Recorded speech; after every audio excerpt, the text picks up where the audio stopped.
Decision will come అని 100% believe చేస్తున్నామండి. Okay, Srinivas Chowdary గారు, రాబోయేది అనూహ్యం అనుకోమంటారా, ఏది జరిగిన అనూహ్యం అనుకోమంటారా, నిజంగానే అద్భుతాలు జరుగుతాయి అనుకోమంటారా? మా నాయకుడు చెప్తారు రాబోయేది అనూహ్యం, అద్భుతాలు జరుగుతాయని మా నాయకుడు చెప్తున్నారు బాబు గారు. ఎందుకంటే వాళ్ళు వచ్చిందంటే ఆయన డైరెక్ట్ సపోజ్ చెప్పారు కాబట్టి రాబోయే ఎన్నికలు కొంచెం క్రుషియల్ గా ఉండొచ్చు, అన్ని పార్టీలు కలుపుకొని వెళ్ళాలనే ఉద్దేశంతో ఒక రకమైన ఎత్తుగడ. ఇంకా బలాబలాలు కాడికొచ్చే కొద్దికి ఎవరి సర్వేలు ఎవరి వ్యక్తిగత అభిప్రాయాలు ఉన్నాయి.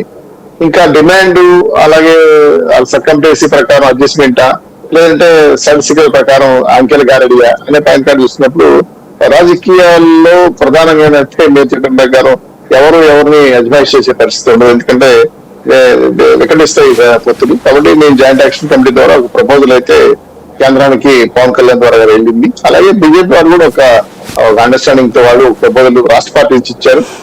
ఇది అది అయిన తర్వాత వాళ్ళ జాతీయ మీటింగ్ కూడా నిన్న 17-18 జరిగినట్టుంది బీజేపీ వాళ్ళు. తర్వాత కూర్చొని మాట్లాడాలనుకుని నేను రమ్మన్ పవన్ గారిని కూడా ఇంకా మూడోసారి కూడా బాబు గారు పవన్ గారు కలిసి వెళ్ళబోతున్నారు ఢిల్లీకి. కూర్చొని ఈ దఫాలు ఫైనల్ చేసేట్టుగా ఉన్నారనేది మాకున్న అంతర్గత సమాచారం.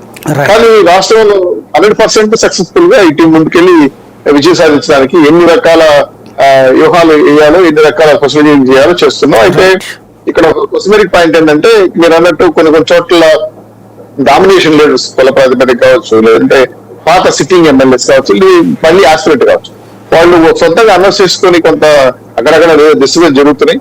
అది వాళ్ళ ఎగ్జైట్మెంట్ అనేది వచ్చింది. నేను పోటీ చేయాలి కాబట్టి అనుకుంటున్నాను, ముందుండాలి కాబట్టి దశలో ఉండాలని పోటీ జరుగుతున్నాయి. వీటన్నిటి కూడా సర్చ్ చేసుకుంటే ఇకపోతే పనిలాగా 2024 ఎలక్షన్ లో సక్సెస్ఫుల్ గా ముందుకెళ్ళడానికి జనసేన పార్టీ వచ్చే పార్టీతో చర్చలు జరిపి విజయం సాధిస్తామన్న ఆశ అయితే మాకు చాలా చక్కగా ఉంది సార్. దీంట్లో మాకు ఎటువంటి అరవరికలు తేడాలు వచ్చినా మాకు పరిశీలించుకోవడానికి ఒక టీం ఉంది. రైట్. లక్ష్మణ్ గారు, ఇక్కడ ఒక సూటి పాయింట్ ఏంటంటే నిన్న కూడా ఈ పొత్తులు ఓకే అని చెప్తున్నటువంటి పవన్ కళ్యాణ్ గారు నిన్న కూడా మాట్లాడుతున్నది తెలుగుదేశం జనసేన ప్రభుత్వం భారతీయ జనతా పార్టీ ఆశీర్వాదం అని. అంటే ఈ దఫా భారతీయ జనతా పార్టీ పొత్తులో ఉండి ప్రభుత్వంలో ఉండదా?